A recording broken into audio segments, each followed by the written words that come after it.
Allez, on a deux parachutes cette semaine, Bezrat Hashem, Tazria et Metzora. Alors ce shiur il est offert pour la Refoua Shelema du Rav Eliou Ben Fradi, Naomi Simcha Bat Rachel, Zari Bat Fibi, Leilou Nishmat, David Ben Mesaouda, Gabi Mecha Bat Esther, Gabriel Ben Esther, René Chai Ben Mazal, Mathilda Noya Bet Angel, et Zivou Gagoun Vetor du Jenny Bat Étoile, Michael Ben Chantal, Yehuda Ben Levana, Baruch Haba.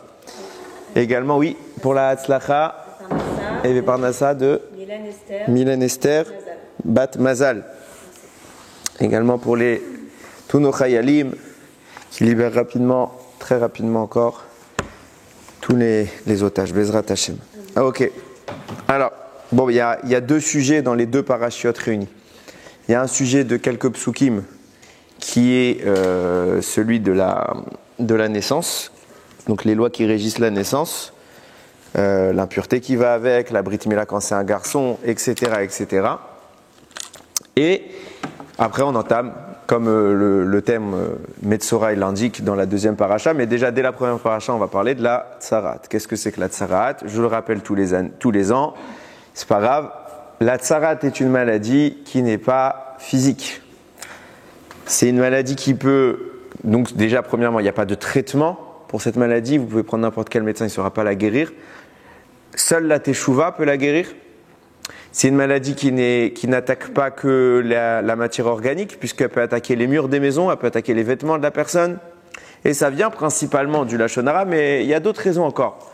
J'ai lu la dernière fois 11 raisons qui font qu'on peut avoir la tsarat.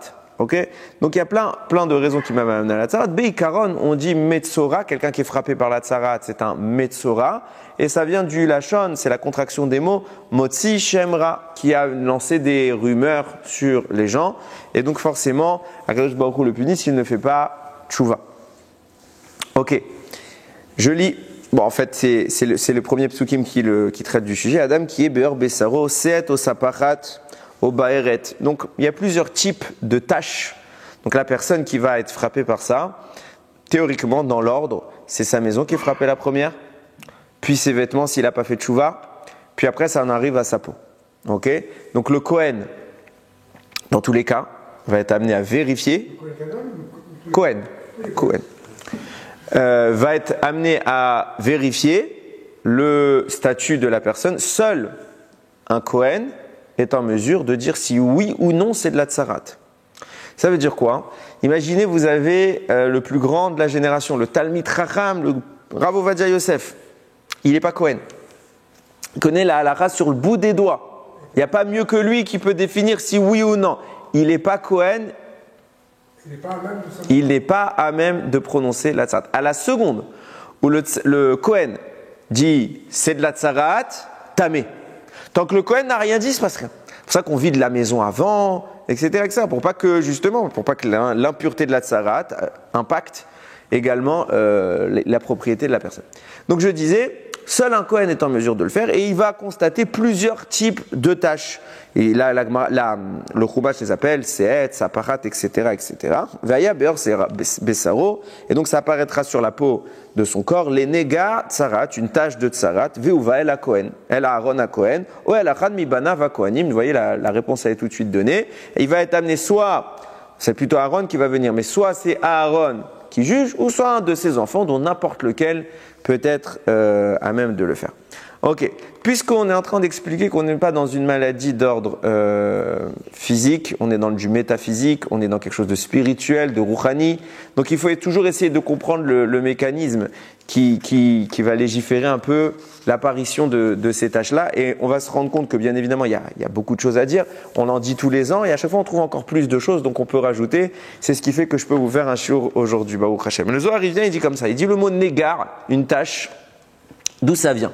C'est quoi le shoresh, la racine, la source profonde de ce qu'on appelle aujourd'hui dans la Torah la tsarat?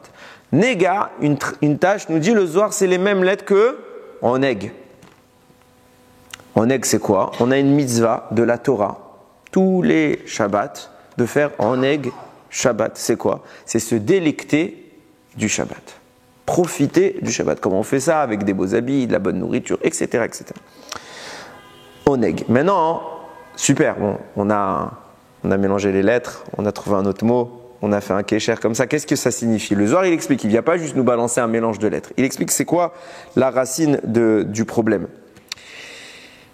Quand on parle, on remonte à Bereshit, on remonte à la Briat Haolam, la création du monde. On parle du Gan Eden dans lequel était Adam. Et bien souvent, on a dans notre conception l'idée que le Gan Eden, c'est une sorte d'utopie comme ça, c'est une idylle parfaite, la perfection, c'est ça l'apogée de la création. Non, parce que quand on traduit le mot Gan Eden, ça veut dire le jardin d'Éden. Donc c'est qu'un jardin. Ça veut dire que c'est le jardin de quelque chose. Lui, il est à la périphérie, et c'est votre jardin. Où est-ce qu'il y a un jardin? À la maison. Quand vous avez une belle maison, vous avez un beau jardin. Mais la maison, elle est plus importante que le jardin, ou le jardin, il est plus important que la maison? Évidemment que le Ikar, c'est la maison. Donc le Gan Eden n'est que la périphérie d'un élément qui est plus central et plus important. C'est quoi cet élément? C'est le palais. C'est quoi le palais? C'est Éden. Il y a le jardin d'Éden, et donc s'il est le jardin de Éden, ça signifie que Éden, c'est le centre. L'essence, le cœur, le point culminant de l'endroit où vivait Adam, ça s'appelle Éden. Nous dit la Torah, et la seule fois où la Torah mentionne ce mot Éden tout seul, enfin je ne sais pas si c'est la seule fois, mais en tout cas au début, elle nous dit Venahar yotse me'Éden. Il y a un endroit qui s'appelle Éden, et il y a un fleuve qui en sort. Et là on en arrive au Gan, Leashkot et Agan, pour abreuver le jardin. Donc on voit bien qu'il y a 3 étapes. Il y a le Éden lui-même, qu'on va appeler le palais. De ce palais ruisselle une source d'eau qui atteint le jardin qui lui permet d'exister. Donc on est déjà qu'au 3e niveau d'existence quand on parle du Gan Eden. Au Misham Yipared. Et de là, du jardin, le fleuve qui vient le nourrir se divise. Ve'aya l'herba arachim, et il se forme 4 séparations, 4 branches. Ok? Nous disent Rachamim. Donc les 4 branches, ils sont à l'extérieur du Gan, puisque c'est de là que ça se sépare. À l'intérieur, on a quoi? On a Éden, on a le fleuve, le Nahar, et on a le Gan. Prenez les initiales, ça vous fait quoi? Éden Aïn, Nahar Nun, Gan Gimel Oneg. Qu'est-ce qu'on appelle le Oneg Shabbat? C'est quoi quand on nous dit, si tu arrives à la Mahala du Shabbat, tu goûtes un petit peu du Gan Eden. Comment je goûte du Gan Eden? À quel moment je goûte du Gan Eden? C'est par le profit. Le profit, c'est ce qu'on appelle le Oneg. À quoi je goûte? Je goûte à ce flux qui s'achemine depuis sa source, depuis Eden, qui se diffuse depuis le Nahar, le fleuve, et qui atteint le Gan. Shabbat, c'est une restriction de ça. Et nous, on a le devoir, le Shabbat, de faire un travail qui est d'ordre spirituel pour essayer de s'agencer, de se connecter à cette diffusion-là. Éden, Nahar, Gan. Sur cette base, le Zohar, maintenant, il explique. Il dit, c'est quoi la notion du Oneg qui se transforme en égard, en tâche de Tsarat? C'est la privation de ça. Ça veut dire que ce système, en 3 étapes, qui est Éden, le fleuve et le jardin, quand je le brise, quand j'empêche l'acheminement des énergies d'en haut vers nous, alors je crée un néga. Ça veut dire quoi? La formation que j'ai évoquée, Oneg, Aïn, Nun, Gimel, elle est déformée. Comment je déforme? Le Zohar lui-même, il explique. Il dit comme ça. Il dit, lorsque Chazvé Shalom, les Rechaïm se multiplient dans le monde, alors le din, la rigueur, elle va se suspendre à la création et une fermeture s'opère. Comme ça, il écrit le Zohar. Il y a une fermeture qui s'opère. Alors, il y a plein d'explications sur ce Zohar. Il y a un commentateur très important de la Kabbalah qui s'appelle le Yefeshah. Le Yefeshah, il explique d'après les écrits du Harizal. Il y a tout dans le Etz Chaim du Harizal, il y a tout un endroit qui s'appelle Shar Rachel Velea, et là-bas, on parle de la Tsarat. Okay, et on va revenir sur Rachel et Léa plus tard. Là-bas, on parle de la Tsarat et il explique comme ça. Il dit, le mot Metzora connote la notion d'une fermeture, d'un obstacle qui vient entraver l'arrivée d'une source. Qu'est-ce que ça signifie? Ça signifie qu'au moment où le Satan, qui était représenté sur terre par le serpent, est parvenu à atteindre Adam, alors quelque part, les portes du Gan Eden se sont fermées. Et donc, le système Aïn, Nun, Gimel, Eden, Nahar, Gan, il a été entravé et il n'a pas continué, il n'a pas pu se diffuser à l'extérieur comme c'était le cas à la base. Comme je vous l'ai dit tout à l'heure, il y a 4 branches qui se divisent à l'extérieur du Gan Eden pour venir nourrir les strates inférieures, donc notre monde. Qu'est-ce qui se passe à ce moment-là? Les portes se ferment et donc c'est comme si maintenant il y avait une sorte de barrage qui filtre. Ce barrage n'est pas positif, ce barrage c'est les forces du mal. Puisque la porte est fermée, alors à ce moment-là apparaît une privation. Il y avait un élan, ce Oneg qui descendait dans le monde. Maintenant on est privé de quelque chose et ça laisse une marque. Cette marque, c'est Nega, la Tsarat. Puisqu'on est allé jusque-là, alors il y a un parallèle à faire. C'est comme ça qu'il écrit le Emek Ameler. Il dit, à la sortie du Gan, qu'est-ce qu'il y avait? Le fleuve continuait normalement et se divisait en 4 branches. Ces 4 branches, normalement, traduisaient le Oneg, traduisaient le schéma qu'on a expliqué. Ce schéma-là consistait à profiler de la bracha dans le monde. Maintenant, le Satan s'est mis en tant que videur à l'entrée. Et il ne fait que laisser filtrer quelque chose qui lui est favorable.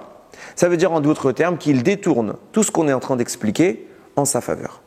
Les 4 branches qui sont censées se séparer pour produire, ou plutôt étendre le shefa, le flux dont je parle, vont quelque part se dupliquer en quelque chose de négatif. Et de même qu'il y a 4 branches positives, vont apparaître en similaire à cela, l'homologue, le pendant négatif, 4 branches négatives.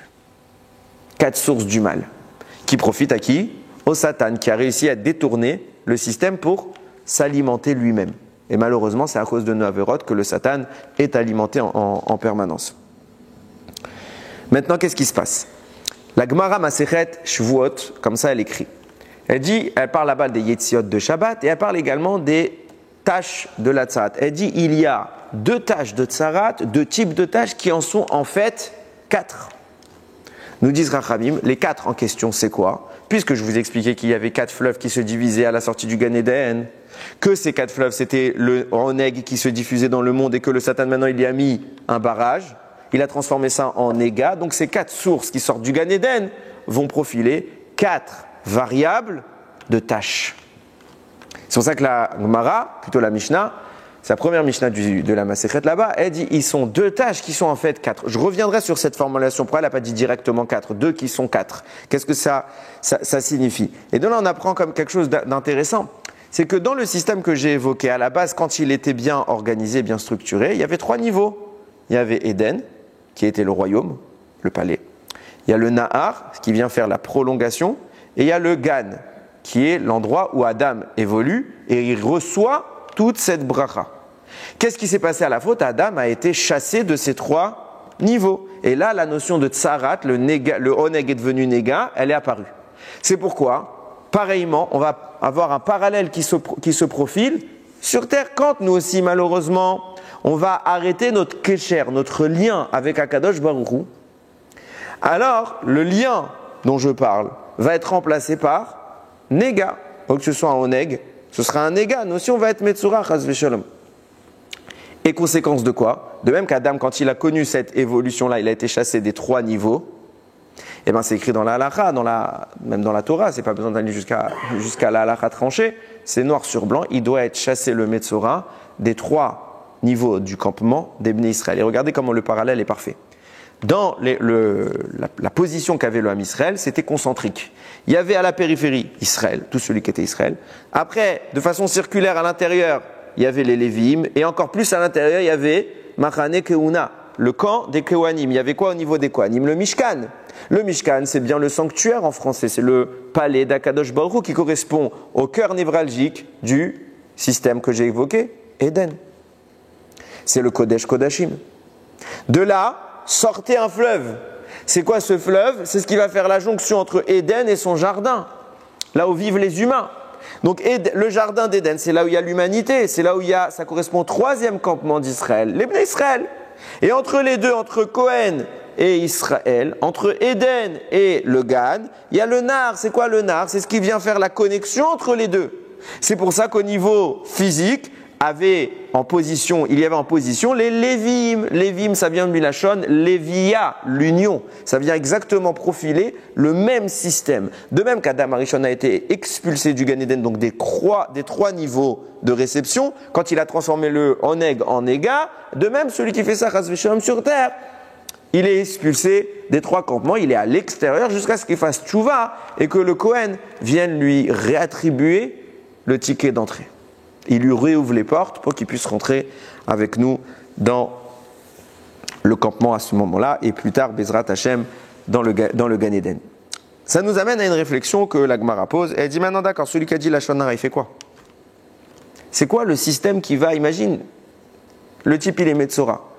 Alors il faut qu'il arrête, il faut qu'il regrette, et la tchouva va être mechaperet. C'est quoi le système qui va l'amener à mamash à annuler? Alors on le connaît le système, la Gemara le dit. Limud Torah. La Torah va être le moyen, le remède de réparer tout ça. Alors j'ai envie de vous dire, bon, rien de nouveau sous le soleil, la Torah a créé le monde, évidemment qu'elle est le remède à tous les maux. C'est d'ailleurs, on le sort à toutes les phrases. Dès qu'on a un problème, on dit va étudier la Torah.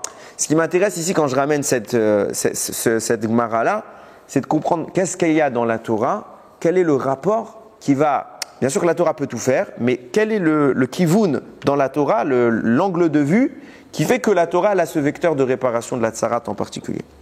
Alors revenons, on va réfléchir un petit peu. Il y a deux endroits dans l'histoire, un qui a été concrétisé, un qui n'a pas été concrétisé, où la Torah aurait dû être donnée. Le plus connu, c'est celui où il a été concrétisé. Matan Torah, à Shavuot, Anochi Hashem Elokecha, Hashem il a donné les 10 commandements et la Torah elle a été donnée. Mais il y a un moment qui était beaucoup plus tôt dans l'histoire, où normalement, Akadosh Baruch Hu avait prévu Matan Torah ce jour-là. Vous savez c'est quand? Bien qu'avant que Moshe naisse. Le jour du Maboul. Le jour du Maboul aurait dû être Matan Torah. Et on a loupé le coche. Maintenant, je vais vous démontrer où est-ce que c'est écrit que... Hein? Ça, c'est ce que vous dites. Maintenant, je vais vous montrer qu'il était là. Vous allez voir. C'est écrit dans plusieurs endroits. Déjà, le Torah Temima, il rapporte qu'au jour de Matan Torah, je vais vous montrer la corrélation entre les deux événements. Au jour de Matan Torah, on a entendu Kol Hashem, on a entendu la voix d'Akadosh Baruch Hu, et les nations du monde se sont mises à trembler. Ils sont tous allés voir Bil'am. Bil'am, c'est le prophète des nations, pour qu'il puisse leur expliquer qu'est-ce qui se passe. C'était quoi leur crainte? Ils sont tous allés voir Bil'am, lui demander la question suivante. Est-ce que Akadosh Baruch Hu est en train d'envoyer le Maboul à nouveau? Pourquoi ils ont peur du Maboul? Parce qu'Hachem il est en train de donner la Torah, tu as peur du Maboul? La configuration, l'état du monde au moment de Matan Torah, c'est à l'identique l'état du monde, je parle au niveau de la diffusion, ce qui est en train de descendre, c'est à l'identique l'état du monde au moment de Noach qui rentre dans la Teva pour échapper au Maboul. Auto d'avoir là-bas, Rashi il dit quand Noach il est rentré dans la Teva, c'est Hachem qui l'a poussé dans la Teva, parce que Noach il n'y croyait pas. Pourquoi il n'y croyait pas? Parce qu'au début, quand il a commencé à pleuvoir, c'était des petites gouttes de pluie qui tombaient. Et Rachamim, ils disent pourquoi, Rashi rapporte, pourquoi Kadosh Baruch Hu a fait tomber des petites gouttes de pluie alors qu'il va détruire le monde? Il a commencé gentiment pour montrer au monde, regardez, je ne suis pas en train de rigoler, je vais vraiment détruire le monde. Faites tchouva et j'annule tout. Et si j'annule tout, alors que ces gouttes qui tombent, ce soit Gishme Bracha, c'est pour ça que j'y vais pas fort. Que ce soit la pluie pour la bénédiction de la terre, ça va abreuver les récoltes, ou que ce soit quelque chose de bien. Et Noah, au lieu de voir ça positivement et se dire ah bon je vais quand même rentrer, ça commence à arriver, il s'est dit non, vous voyez, c'est pas finalement pas violent. Alors Hachem, il a envoyé un petit peu de force.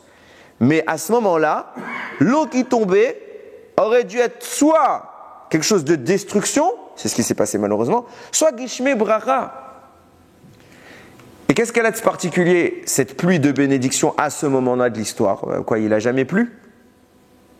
Comment tu veux qu'on comprenne que ce soit quelque chose de positif? Réponse, En Maïm et la Torah. Chaque fois que la Torah parle d'eau, elle fait référence à la Torah. Donc Akadosh Baruch Hu était en train d'envoyer à ce moment-là le même profil, la même énergie que Matan Torah. Soit ce sera Gishme Bracha, ce sera quoi? Divrei Torah, Anochi Hashem Elokecha. Ou ça, ce sera le Maboul. Comme vous voulez. Malheureusement, ils ont choisi la deuxième option. Le monde a été détruit.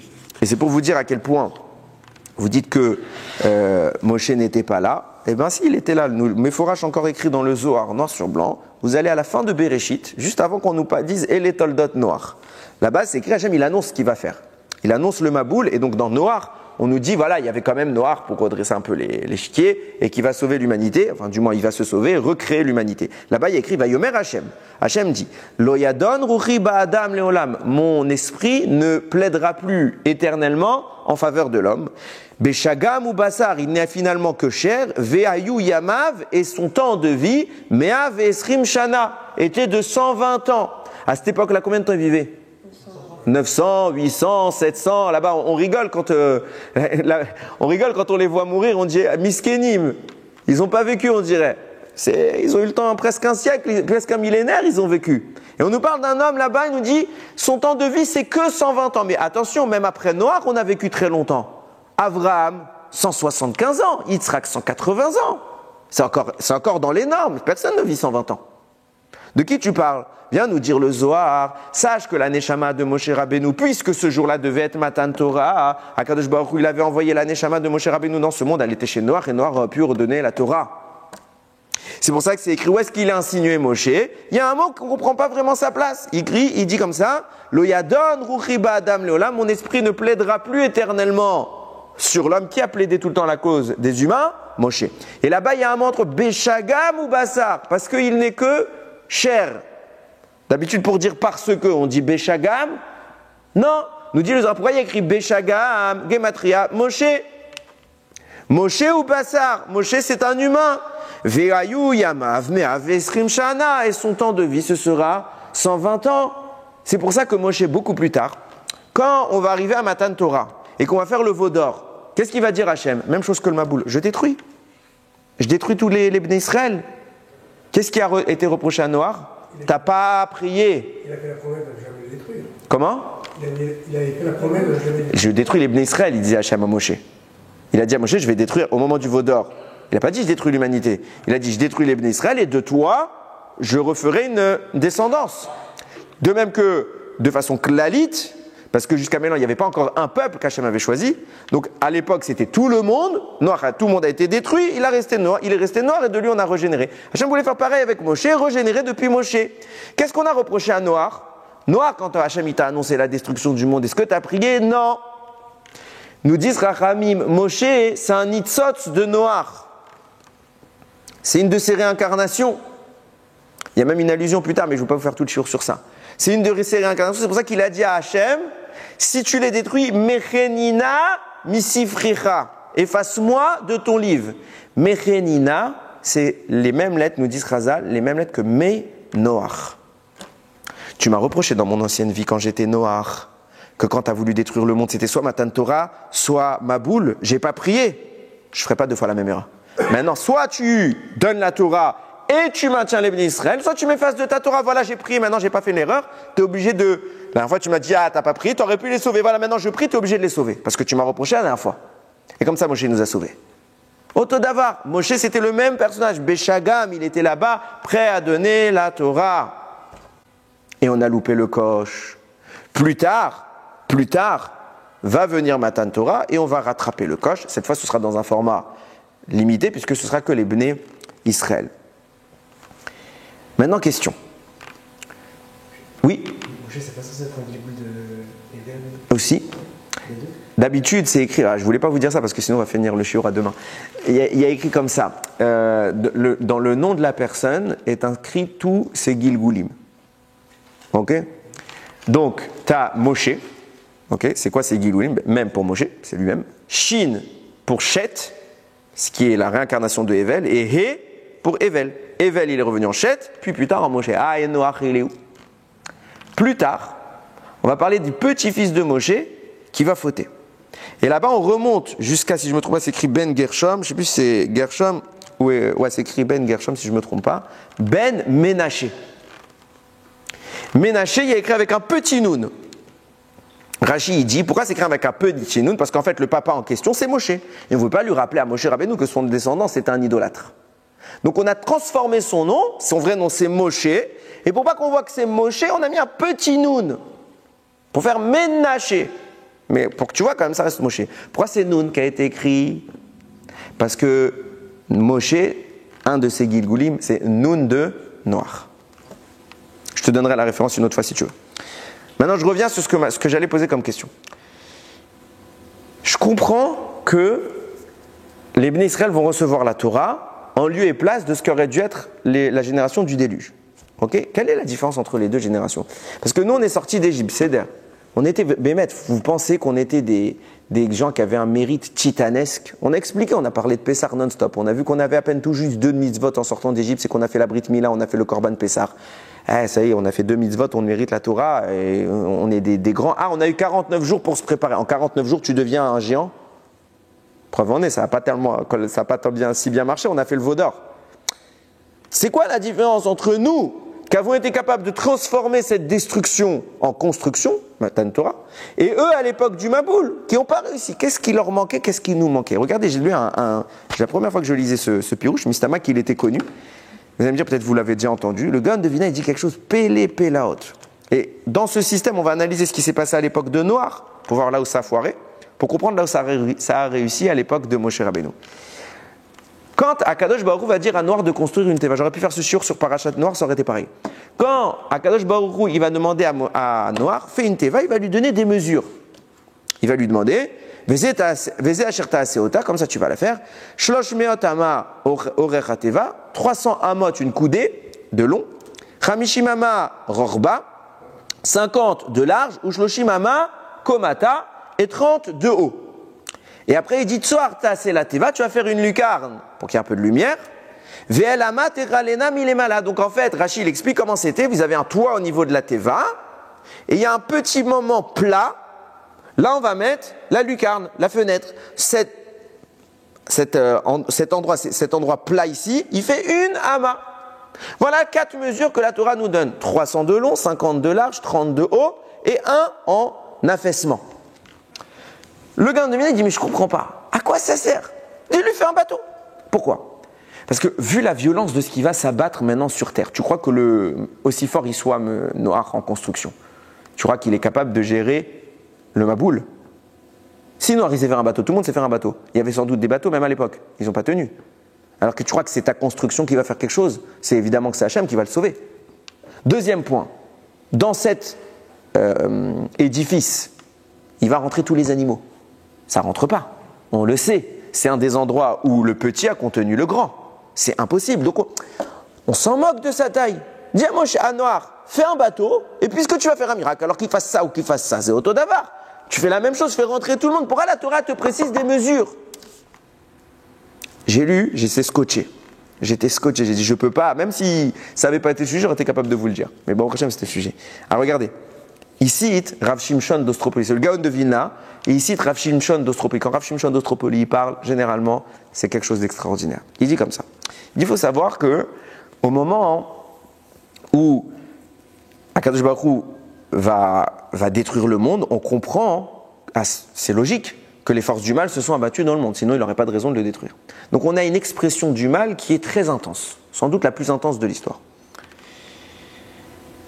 C'est quoi le mal? La première fois qu'on voit son apparition dans le monde, c'est le serpent. Le Pirkei des Rabbi Eliezer chapitre 13, il dit comment ça s'est passé quand le serpent s'en est pris à Adam. Il y avait d'abord son entité spirituelle qui est le Satan, le Malach HaMavet, l'ange de la mort. Il cherchait un acolyte pour pouvoir être son bras tendu sur terre. Et il a cherché parmi toute la Briat Haolam, toute la création, il n'a pas trouvé mieux que le serpent. Donc ils ont fait le Midrash là-bas, il dit le Satan, il chevauchait le Nachash, le serpent. Ok. Maintenant on va prendre ces deux entités, ce binôme, et on va l'analyser. Alors je ne vais pas citer, on n'a pas le droit de prononcer le nom déjà des malachim, même quand c'est des malachim positifs, à part les malachim qu'on a l'habitude de donner leur nom à nos enfants, Raphaël, Gabriel, etc. Donc on ne va pas prononcer le nom, mais alors Kalvachomer, quand c'est un ange qui est l'ange du mal. Le Satan, il a un nom. Je vais juste épeler, ne prononcez pas, c'est assourd. Samer, puis Mem, puis Aleph, puis Lamed. 4 lettres. Maintenant, comme tous les malachim, nous dit Rav Shimshon d'Ostropoli, comme tous les malachim, il a au début de son nom sa fonction, et à la fin de son nom, le lien qui lui donne l'énergie avec le divin. Je m'explique. Prenez l'ange Raphaël. l'ange Raphaël, c'est la Refoua. Donc au début c'est Refa, ok, guérison. Et puis après Lamed Aleph, El, Kel, c'est le divin, Elohim. C'est sa source qui vient lui donner son pouvoir d'agir dans sa fonction. Là ici, c'est quoi la fonction de l'ange du mal? Sa mère même, les premières lettres, c'est sa mère même. Sa mère même, ça veut dire, c'est un Samamavet. C'est le poison de la mort. C'est pour ça qu'on l'appelle l'ange de la mort.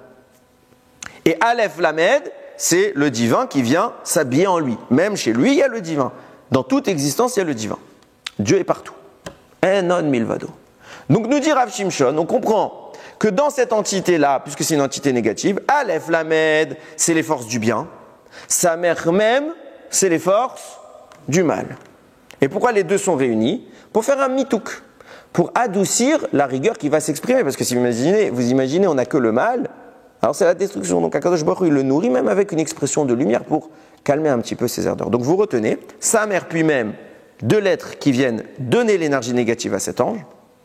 Aleph Lamed, deux lettres qui viennent lui donner son côté positif. Ça c'est pour le cavalier. Maintenant, on va voir sa monture, le Nachash.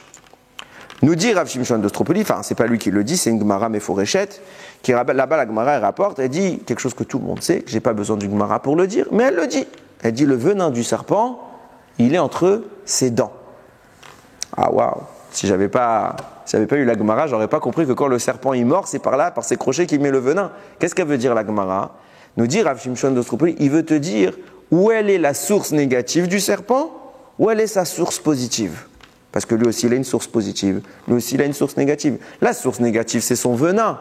Il est entre ses dents. Comment on dit dents en hébreu? Shen. Shin, nun.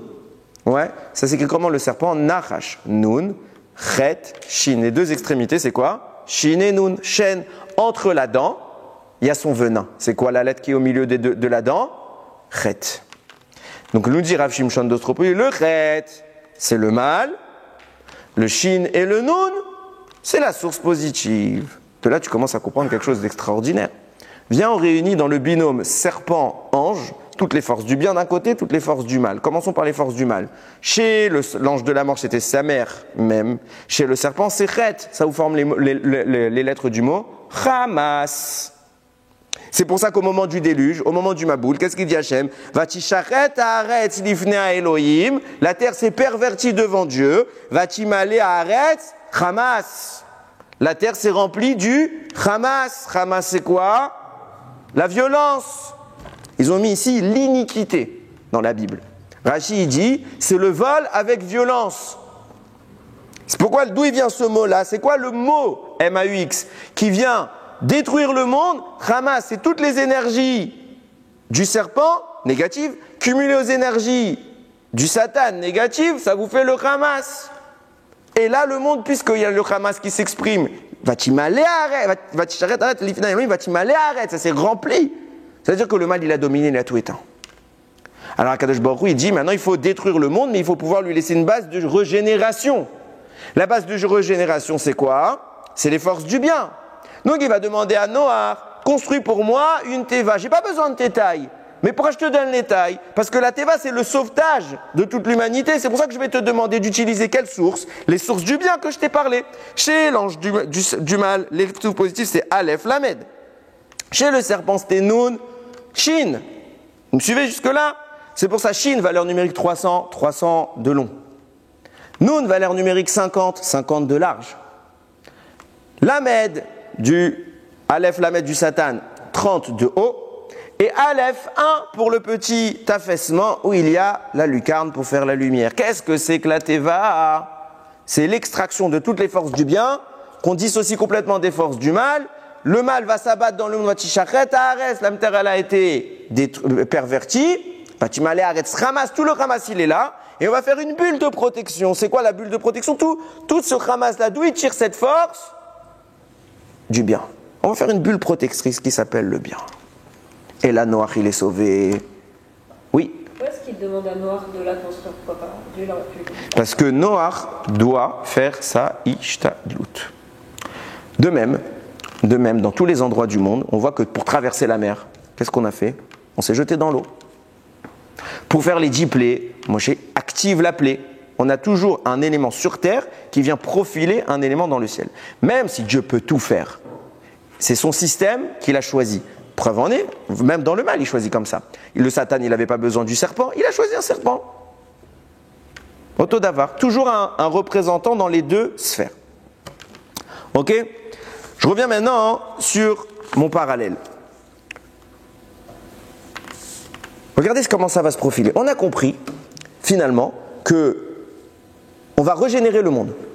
Comment? On a scindé les forces du mal, les forces du bien, et par ces forces du bien, là, on va maintenant repartir à zéro. Donc, qu'est-ce que ça traduit? Ça veut dire qu'au moment où Noah sort de la Teva, on repart à zéro. Donc, les portes du Gan Eden sont réouvertes.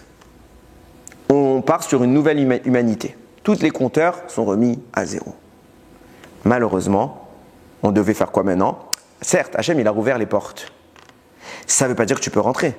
Pourquoi? Parce qu'il faut remonter jusqu'à l'entrée du Gan Eden, et après, une fois que la porte est ouverte, il faut mériter ton ticket d'entrée. Jusqu'à maintenant, ils étaient fermés, il n'y avait personne qui avait la clé. Maintenant, il a ouvert. Il dit, mais maintenant, est-ce que tu as le droit d'arriver ici? Il faut quand même que tu fasses quelque chose. Donc l'humanité doit faire repartir sur son enjeu d'origine et rentrer. Et mériter son ticket d'entrée. Malheureusement, ce n'est pas ce qui va se passer. On va rechuter. 10 générations encore, on redescend, on redescend, on redescend. Qu'est-ce qui se passe? Les portes se referment. Quand le serpent a fermé les portes la première fois, comment ça s'est traduit? Par Nega Tsarat. Okay? La Tsarat, c'était un rétrécissement de l'ouverture, c'est la fermeture des portes, et ça a créé les taches. Qu'est-ce qui va se passer tout de suite après avec les Bnei Israël?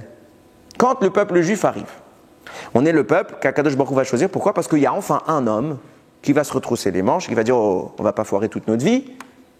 On y va, on reconnaît Akadosh Baruch Hu. Il s'appelle Abraham, ce monsieur. Puis après Yitzhak, puis Yaakov. Donc Hachem va dire ok, chez lui, je vais faire une tentative. Et je vais fixer mon alliance. À eux maintenant de jouer le travail. Les autres n'ont pas fait le job. Lui, il l'a fait. Ses enfants vont faire le travail. Et je leur propose le retour au Gan Eden.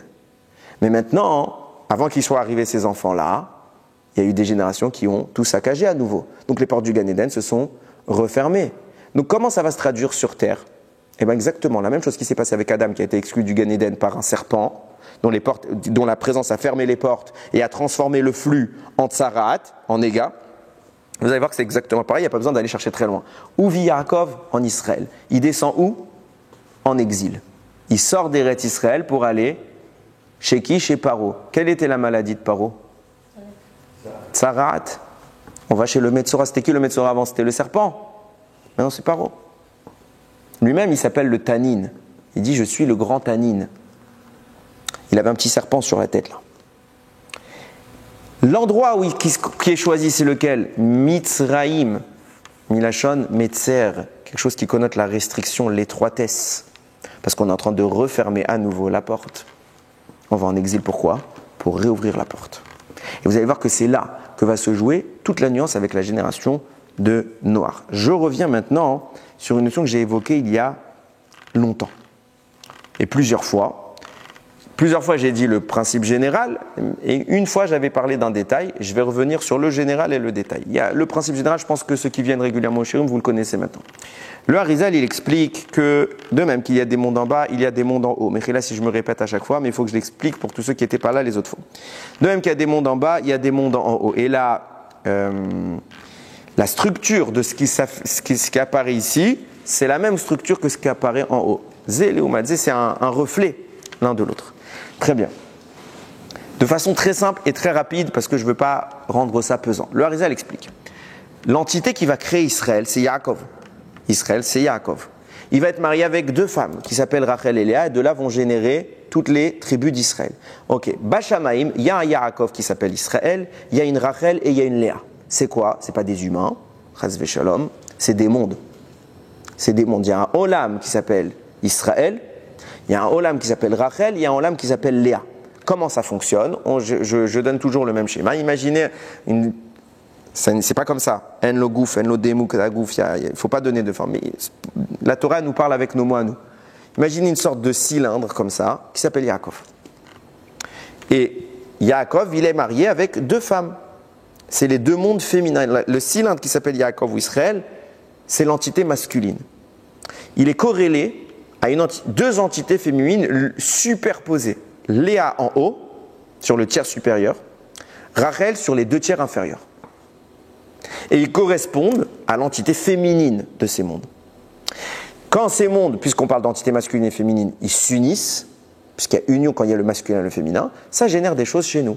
Donc en parallèle de ça, sur Terre, va apparaître la manifestation de ces sources-là, Yaakov, qui va se marier avec 2 sœurs, Rachel et Léa.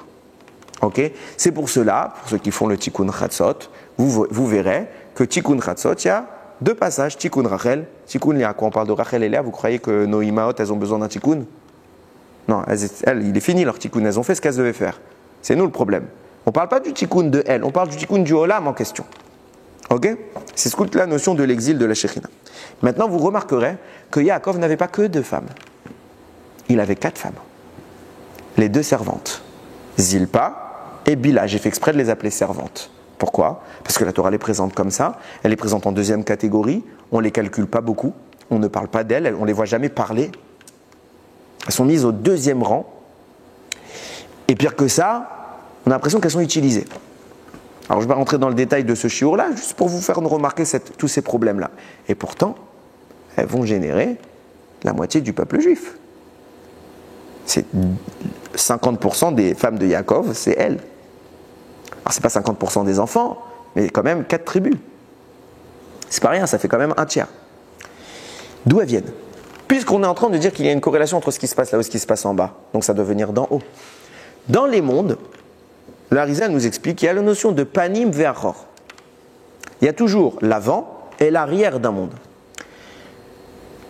Quand je vous présente Yaakov, qui est dans le monde d'en haut, la notion du monde qui s'appelle Israël, avec Léa et Rachel. Il faut savoir en quelle position ils sont. Ils sont en réalité dos à dos. Pourquoi est-ce qu'ils sont dos à dos? À l'image de Adam et Chava, que Rashi dit quand ils sont nés, d'où partsoufim, il écrit comme ça, 2 partsoufim dos à dos. Puis après Hachem a coupé et il les a mis face à face. Et là il les a appelés Ezer Kenegdo. Maintenant elle est passée une aide en face de lui alors qu'à la base elle n'était pas en face de lui. Pourquoi on nous précise maintenant elle est en face? Parce qu'avant elle n'était pas en face. Pourquoi ça se passe comme ça? Pourquoi à la base Akadosh Baruch Hu les a créés dos à dos?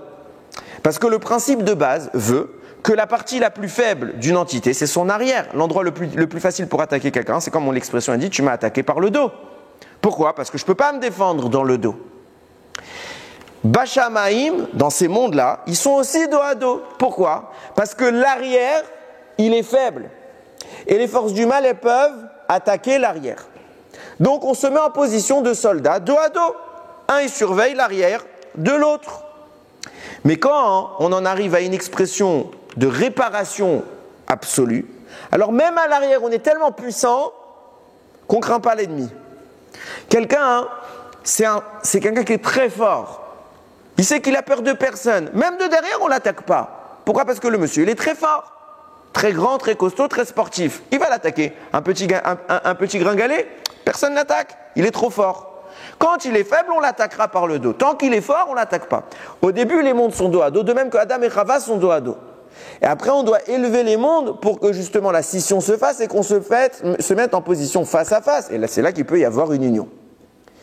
Dans le côté féminin, l'avant de Rachel et Léa, il est dans le dos de Yaakov. Ils sont comme cela. Mais chaque monde a lui-même un avant et un arrière. Vous me suivez?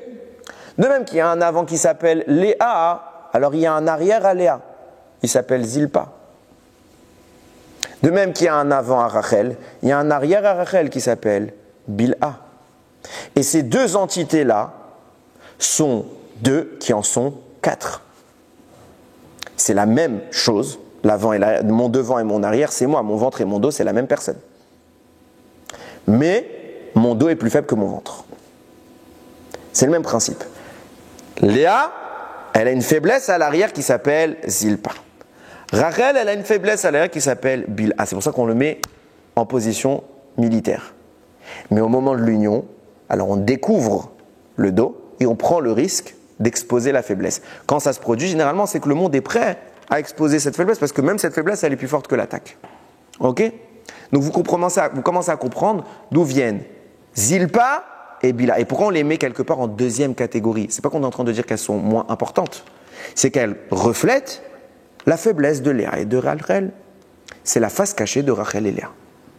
À la fin des temps, même le dos il est puissant, aussi puissant que l'avant. Donc aussi bien Bilha que Zilpa ne seront plus de moindre importance, elles seront même importance. Mais en l'état, c'est pour ça que la Torah en parle comme des servantes. C'est pas que c'est des filles pas importantes, c'est pas que c'est des entités moindres. Elles sont aussi importantes, mais elles n'ont pas fini ce tikkun là dont je parle. Maintenant que je vous ai expliqué ça, j'ai tout dit. Oui, je pense. Maintenant que je vous ai expliqué ça, on va commencer à comprendre ce qui est en train de se passer. Nous dit le Harizal, tout à l'heure je vous ai cité la Mishnah dans Shavuot, qui dit les tâches de la tsarat sont 2 qui sont en fait 4. Je vous ai expliqué quoi quand j'ai parlé du Gan Eden? 4 sources qui sortent du Gan Eden, mais ça c'est dans notre monde. Il faut la représentation spirituelle. La représentation spirituelle de ce système, les 4 sources qui sortent du Gan Eden, c'est les 4 femmes de Yaakov. Et quand tu as créé la force du serpent qui a obstrué ce canal, ça c'est sur terre. Bashamaim, le Satan, il a obstrué ce canal. Et de même qu'il a obtenu sur terre, le serpent, 4 sources pour lui, sur Bashamaim, le Satan, il a obtenu 4 sources pour lui. C'est pour ça que, de même qu'il y a une entité masculine que j'ai appelée Israël, de même, ça c'est dans le bien. Alors dans le mal, il y a une entité masculine, Zéléoumadze Elohim, face à face. Le bien et le mal sont face à face, qui existe dans l'un, existe dans l'autre. Il a créé une entité masculine. Dans le mal, c'est le Satan. De même que Yaakov dans le bien, il a 4 épouses. De même, le Satan, il a 4 épouses. 2 principales, 2 secondaires. Ces 4 épouses sont la source de ce qui va générer les 4 types de tsaraat que nous parle la Gemara. 2 qui sont 4. 2 principales, je ne cite pas les noms de ces femmes, c'est très grave. 2 principales et 2 secondaires. Et on a le même phénomène qui se produit dans les deux. Et puisqu'on est allé en Égypte, c'est pour témoigner que la porte était à nouveau fermée et que notre travail était de déverrouiller cette porte. Ça veut dire quoi? Puisqu'il y a 4 sources positives, les 4 fleuves sur terre, et puis, Bachamim, les 4 femmes de Yaakov. C'est là que le tikkun doit se faire. Pareil, il y a 4 sources négatives, 4 fleuves du mal, 4 femmes du mal. Mais maintenant, puisqu'elles existent les deux en parallèle, alors il y a c'est la notion du Etzadat Tov Vara, le mélange du bien et du mal. Ils sont entrelacés l'un dans l'autre. C'est exactement ce qui s'est passé à l'époque du Maboul. Le Hamas, c'est quoi? C'était la partie négative du Nachash, qui était encadrée de positif. La partie négative du Satan, qui était encadrée par des parties positives. C'est les deux qui sont entremêlés, entrelacés.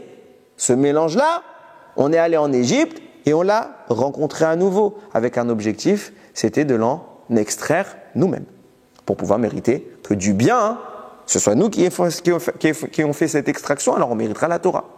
La première fois, c'est Hachem qui a fait l'extraction. Il a fait la Teva, il a dit à Noir, fais une Teva, t'es tout seul, mais il n'y a pas de mérite. Donc, je ne donne pas ma Torah.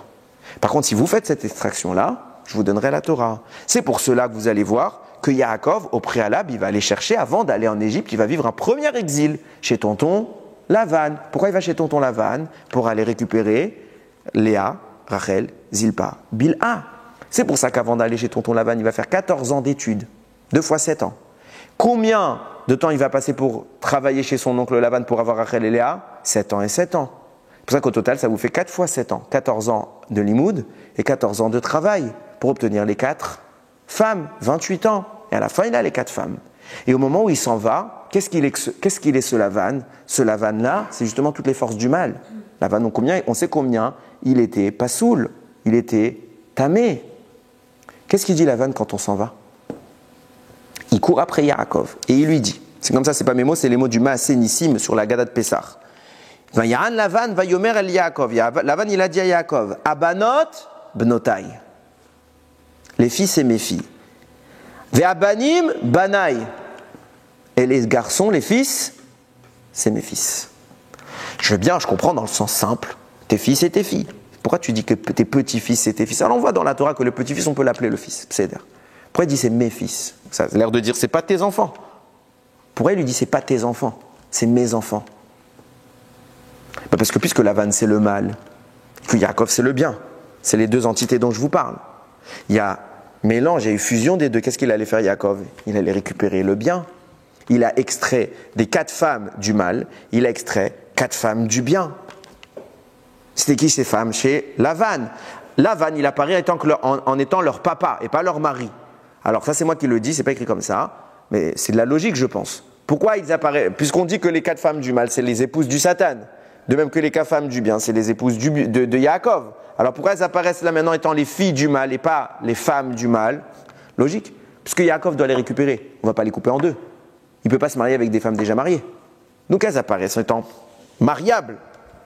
Donc Yaakov y va et il les dissocie de Lavan. Et Lavan il vient, il dit, je ne suis pas d'accord avec ce qui est en train de se passer. Tu es en train de priver les forces du mal du bien. Donc tu es en train de réparer la faute. Et donc le mal il crie, il dit non, ces 4 femmes-là, c'est mes femmes. Et les enfants qui vont générer par là, à savoir le Ham Israël, c'est à moi tout ça. Pourquoi? Parce que jusqu'à que tu partes, elles étaient ma propriété. Et je ne suis pas d'accord que le bien récupère les forces du bien. Parce que si le bien récupère les forces du bien, le mal s'effondre. Parce que le mal n'existe qu'en étant abreuvé par la vie. S'il n'a pas de vie, il est mort. C'est quoi la vie? C'est le bien. Donc il ne veut pas les laisser Lavan. Yaakov les récupère, il s'en va. C'est tellement vrai ce qui est en train de se passer que même si Yaakov les a récupérés, on ne peut pas dire que le tikkun il est fini. Pourquoi? Parce que si le tikkun était fini, Mashiach il arrive. Béaba, le second où c'est fini, c'est fini. Donc le tikkun va continuer, on va aller en exil. C'est pour ça que continue son voyage Yaakov, il se dirige vers Eretz Israël. Il va dire quelque chose de fou. Vayomer Yaakov el Beto. Avant d'entrer en Israël, il dit à sa famille, Velkol asher imo. Asiru et Eloké nechar asher betochechem. Retirez les dieux étrangers qu'ils sont en vous. Veitaharu, et purifiez-vous. Rashi il dit, ils avaient peut-être des idoles quand ils ont fait certaines guerres. Détruisez-les. D'accord, sens simple, il faut bien contextualiser. Mais non, il dit le Maatsen ici, il dit, mais de qui on parle? Ils ont des idoles, les enfants de Yaakov. À la maison, il y a des statues. Les enfants de Yaakov, Rachel, elle a risqué sa vie pour détruire les idoles de son père. Et les enfants, ils vont amener avec eux des idoles. Où tu vois un truc pareil? C'est quoi les idoles? Il dit, mais c'est exactement ce qu'il a dit Lavan. C'est mes enfants. C'est mon héritage. Rappelez-vous, notre papy s'appelle Lavan.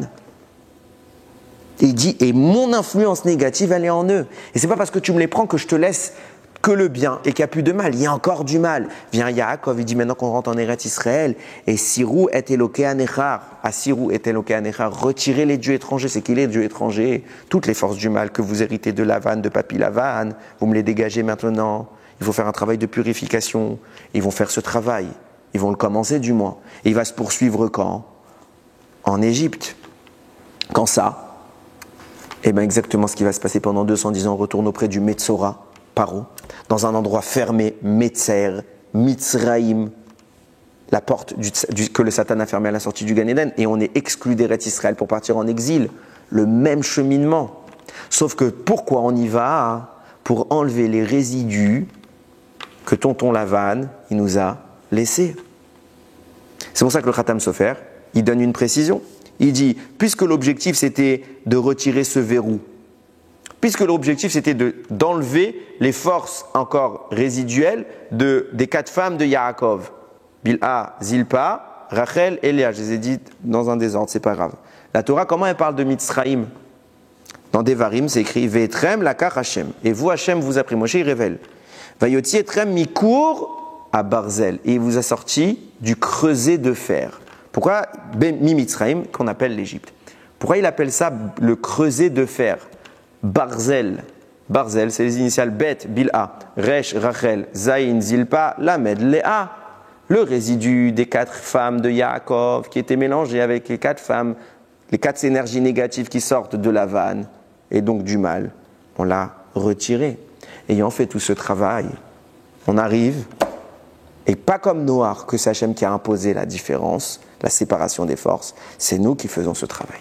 C'est nous qui avons mérité. On arrive à Matan Torah, on reçoit la Torah. Et l'objectif, c'est de quoi? Tout de suite après la Matan Torah, c'est d'aller en Israël. S'il n'y avait pas eu la faute du veau d'or, Moshe rentre en Israël et il nous dit je crois que c'est le Rama Mipano, si je ne me trompe pas. Je l'ai dit plusieurs fois, mais je ne me rappelle plus. Par exemple, Chazal, il dit, Moshe, son objectif, non, Mégalé Amoukot, que je ne dise pas de bêtises. Le Mégalé Amoukot, il dit, Moshe Rabbeinu, vous voulez entrer en Israël pour enlever les verrous du Gan Eden. Exactement ce que je suis en train de vous expliquer. Tout l'objectif, il est là. C'est quoi les verrous du Gan Eden? La tsarat, le néga, remettre néga en oneg. rétablir ce flux pour qu'on puisse remonter. Maintenant qu'on arrive à Matan Torah, on a mérité ce cadeau.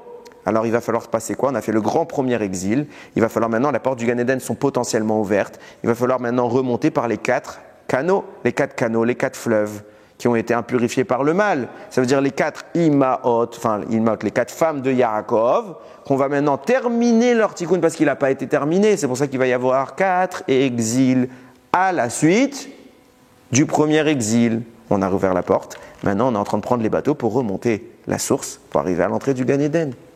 Exil après exil, on a fait le tikkun de Rachel, de Léa, de Zilpa, de Bilha, et on remonte. Comment on a fait ce tikkun? On l'a dit depuis tout à l'heure, on comprend, c'est quoi maintenant la Torah? La Torah, c'est quoi? C'est quand on a réussi à faire la séparation des forces du mal avec les forces du bien. Et quand on a récupéré toutes les forces du bien, qu'on les a complètement purifiées, alors c'est notre ticket d'entrée dans le club. Le vigile, il ne peut rien dire là-bas. Il ne peut plus rien dire. Et on retourne. C'est exactement ce qui est en train de se passer. On arrive à la fin des temps. Vatimale Haaretz Hamas. La terre s'est remplie par quoi? Par le Hamas. C'est pas pour rien qu'on a un ennemi qui s'appelle comme ça. Hein. Il n'est pas tombé du ciel, le nom. Si, il est tombé du ciel, Davka. Il vient pas de n'importe où. C'est toutes les forces du mal. On est en train de terminer. Mais cette fois, c'est à l'envers de ce qui s'est passé à l'époque de Noir. C'est pas le mal qui est tellement grand qu'on ne voit que lui. C'est qu'on a retiré au mal toutes ces sources du bien, donc il ne reste que le mal. Et notre travail à nous, c'est de terminer ce processus. C'est quoi ce processus? Comment je le termine? J'explique depuis tout à l'heure ce processus qui s'appelle la Teva, qui s'appelle l'arche de Noach, dans laquelle on est rentré, et qui a justement s'est mise à l'écart du Hamas. Cette arche, c'est quoi? Cette Teva, c'est quoi? C'était toutes les forces du bien. Toutes les forces du bien, c'est quoi? C'est la Torah. On les récupère. Moshe, il a donné la Torah, mais il n'a pas tout donné. Il n'a pas tout donné, Moshe. Il a tout reçu, mais il n'a pas tout donné. Pour que nous, on termine Matan Torah. Nous sommes ceux qui devons mettre le point final à la Torah, une Torah qui est en cours de diffusion. On vit en permanence notre Matan Torah. Qu'est-ce que j'explique depuis tout à l'heure? Il va se passer qu'on va aller en exil pendant 4 exils. Et là-bas, il va se passer quoi? Il n'y aura pas des Talmidei Chachamim là-bas? Il n'y aura pas des nouveaux chidushim d'année en année, de jour en jour, des Talmidei Chachamim qui vont évoquer des choses que Moshe n'a pas explicitement. Il savait Moshe, mais il n'a pas explicitement dit pourquoi il a laissé les choses comme ça. Hein, parce qu'il ne pouvait pas encore dire, le tikkun n'était pas fini. Il fallait qu'on puisse aller dans chaque endroit, récupérer les parcelles de Torah qui étaient bloquées. Donc on est allé dans le premier exil, deuxième exil, et on a libéré. Moshe savait à vue de loin, mais il n'a pas eu le droit de prendre. Donc il a laissé les Talmidei Chachamim, qui eux iront là-bas, et eux ils vont révéler la Torah du premier exil, la Torah du deuxième et du troisième et du quatrième exil. Et c'est pour ça qu'on est dans un monde où la profusion de chidushim, de Torah, de commentaires, d'explications, de shiurim, elle est terrifiante, Baruch Hashem, en bien. Ça grandit. C'est à nous de mettre le point final de la dictée qu'Akadosh Baruch Hu a faite à Moshe, qui s'appelle la Torah. Ça, c'est notre travail. Venez, on fait notre Teva, et venez, on efface le Hamas. Alors, je ne vais pas faire un cours de géopolitique, parce que ce n'est pas quelque chose qui m'intéresse. Mais on voit que dans le monde, Akadosh Baruch Hu nous met quelques petits rémazim. Alors, je n'ai pas dit que ça signifie le Hamas, c'était eux. On voit que c'est juste des signes. On voit que l'Hachem, il organise son... Qu'est-ce qui va nous ramener à la finalité de ce qu'on attend? Qu'est-ce qui va nous rouvrir les portes du Gan Eden? Mais il n'y a que la Torah, Rabotai. Limoud, apprendre, connaître Akadosh Baruch Hu. Dès qu'on a quelque chose à dire, on doit le dire. Il y en a, ils se disent, ouais, mais moi, je ne peux pas parler de Torah. Pourquoi je ne peux pas parler de Torah? Parce que je ne peux pas faire un shiur, je ne peux pas tenir 1 heure. Moi, si je peux faire 2 minutes, c'est déjà génial. Eh bien, fais 2 minutes. Fais 2 minutes à table de Shabbat. Dis 2 mots. Même un petit ridouche. 2 mots. C'est ta Torah. Personne ne l'écrira pour toi. Moshe ne l'a pas dit pour que toi, tu le dises. Et que tu libères cette énergie-là. Et alors, qu'est-ce qui se passe après? Eh bien, on remonte le fleuve. Et qu'est-ce qui se passe? Eh bien, dans l'ordre. Viendra le Kohen, parce qu'on est Metzora. Il va transformer le Néga en Oneg. Il va nous rendre notre Gdusha. Et donc, qu'est-ce qui se passe? Le Ham Israël retourne dans le jardin qui correspondait à Israël. Puis après, il y aura ce fleuve qui nous fait monter, c'est les Lévi'im qui vont foncer vers Yerushalayim. Et au cœur, il y aura le palais du roi. Le palais du roi, c'est quoi? Au cœur de Yerushalayim, il y aura le Beth Amikdash. Vous croyez que ça viendra d'où? C'est ça le Oneg. Il n'y a pas plus grand plaisir dans ce monde que la Torah. Mais il faut savoir être capable de la trouver. Il ne faut pas se dire toute sa vie, ah, j'ai pas de réchec, donc j'arrête. Personne n'a du réchec. Vous voyez que je me réveille le matin, je me dis, ouh, je suis chaud bouillant. Non, j'ai envie de dormir, comme tout le monde. Comme tout le monde. Comme tout le monde, j'aimerais bien m'allonger à la plage avec un petit sirop. Non, on n'a pas le droit. Parce qu'en réalité, le plaisir qu'on va connaître de ce Oneg-là, il est dans l'effort. Alors oui, je le dis clairement, comme tout être sur cette terre, du plus petit que nous sommes aux géants qui ont peuplé cette planète, il y aura des moments où ce sera difficile. Bah, évidemment, si c'était facile, ce ne serait pas un tikkun. Ça ne s'appellerait pas un exil. Si on voyait Dieu devant nous, ah bah oui, l'évidence elle est là. Non, c'est par la difficulté que ça se fait. Par l'effort, et c'est quand on n'a pas envie que ça a de la valeur. C'est pas quand tout va bien. C'est pas quand je suis enthousiaste. Quand je suis pas enthousiaste, qu'est-ce que tu me montres maintenant? Tu vas quand même étudier? Tu vas quand même faire l'effort de venir à un shiur alors que tu es fatigué, il fait froid, il fait chaud, tu es invité, tu n'es pas invité, tu as quelque chose, tu n'as pas quelque chose. Tu viens au shiur ou tu viens pas au shiur de Torah? Tu vas essayer de retenir 2-3 idées du shiur pour les redire Shabbat, pour les redire à des amis? C'est ça? C'est ça notre avoda. Et là, le cheshek, il viendra. Parce qu'au début, pourquoi c'est pas du oneg? Parce que c'est un néga, c'est une tâche. À nous de transformer ce néga en oneg. C'est l'effort. Alors, Yiratson, que Bimera Biameno, on arrive à reconstruire ce processus, ces étapes, étape par étape, à chacun à son niveau. On va dévoiler 1 lettre, 2 lettres, 3 lettres, un livre de Torah. Et nous, on va terminer ce que Moshe n'a pas pu terminer. Et quand on mettra le point final à la dictée d'Akadosh Baruch Hu, on finira le Sefer Torah, alors on pourra dire Vezot Torah. Et Moshe viendra conclure son travail. Asher Sam Moshe, c'est Moshe qui nous l'a mis. Et puisque Moshe, c'est lui le Mashiach, on l'a expliqué 100 fois, alors à la fin des temps, il revient. Bimera Biameno, on va le voir venir, il va nous ouvrir les portes du Gan Eden, et tous ensemble, on va aller reconstruire le Beth Amikdash, Bimera Biameno, détruisant au passage tout le Hamas, dans son entité d'origine, et au passage, dans son entité physique, et Bimera Biameno, on récupérera tous les autres socs de Gdusha, pour retourner au Beth Amikdash avec Mashiach Tzidkenu, Baruch Adonai Leolam, Amen ve Amen.